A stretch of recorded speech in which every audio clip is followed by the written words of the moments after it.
squeeze. No, I have a 24-month-old, so you would probably squeeze into that.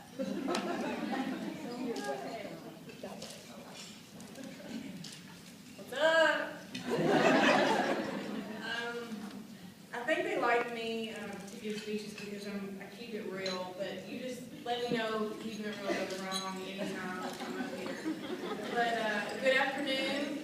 I know you've all been told you look beautiful, and especially when you're pregnant, I've always liked to hear that I didn't get out in sweats and go to Walmart and dress for the day, but you all look amazing.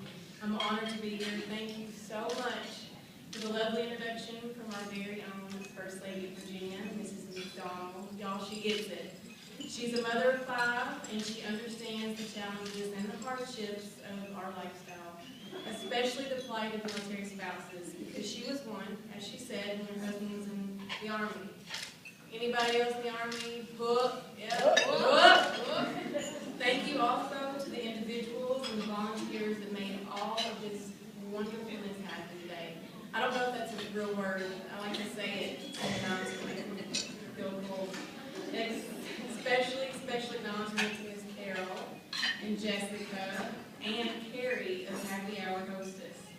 Operation Homefront they have tons of exciting prizes and giveaways, and every single one of you guys are going to walk away with handfuls this afternoon. So continue momentum, get excited. If you don't yell out at least 5 more times in your speech, I promise you It is of the utmost importance that every single one of you know that you're going to be soaking up all the love, appreciation, and pampering in the room, and during the remainder of today's Star Spangled Baby's baby shower, because all of this is about you. The concept, the planning, the preparation, the community support is not limited just to Hampton Roads area, but spills out across Virginia and other states. You are all unique, resilient, strong, and I'm deeply moved to be here today to honor you. I want to share some of my personal reflections with you all about not only being a military spouse, but a mom. I know several of you know me, so you can also guess that I'm going to use some humor over her. But the most important thing I want you all to leave with is that we're in this together, and that we share a unique bond that's often referred to among the military spouse community as sisterhood. Well, I was thinking about what words of encouragement or inspiration to say to you today. My boys literally were running around the room in their underwear with swords and Nerf guns, crashing and falling into my walls, and I'm about to move out of the house, so I'm really anal about not getting scratched on it right now. And they were yelling, "Attack!" I wanted to everybody's doing okay.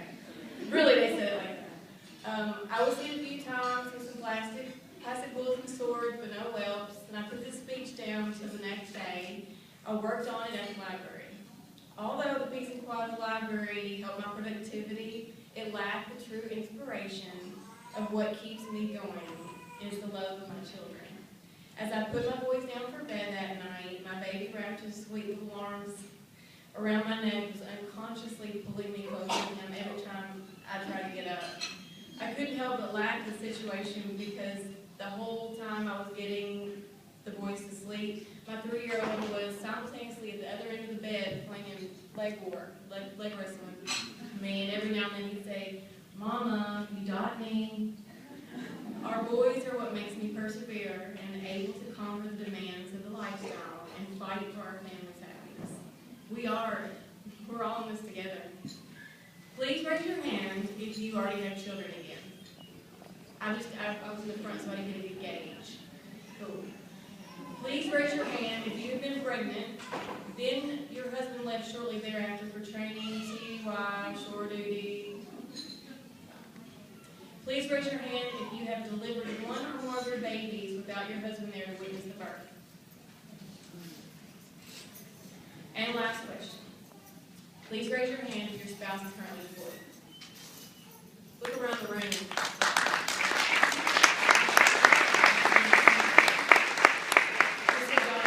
You are our unsung heroes, and we're in this together, so we're going to have to lean on each other for the rest of this pregnancy for sure, but especially the military career that we're in. I guess that most of you guys raised your hand for at least one of the questions, and if not, you lived a very charmed life, and I want my husband to be in your unit. But until then, it wasn't until I experienced the true joys of motherhood that I sincerely appreciated life. Some of you lucky ladies will be receiving a handmade blanket from Marsha's Angels. It's out of Anchorage, Alaska. The blanket maker, Marsha, is in late stages of cancer, but she dedicates making these sweet little blankets exclusively for military families. Her message of perseverance, resilience, and sacrifice is relatable to you as spouses and mothers. Much like Marsha, you are humble, you never receive or want any type of recognition or attention for your service. So I want to give you all the round of applause for facing this pregnancy like true warriors.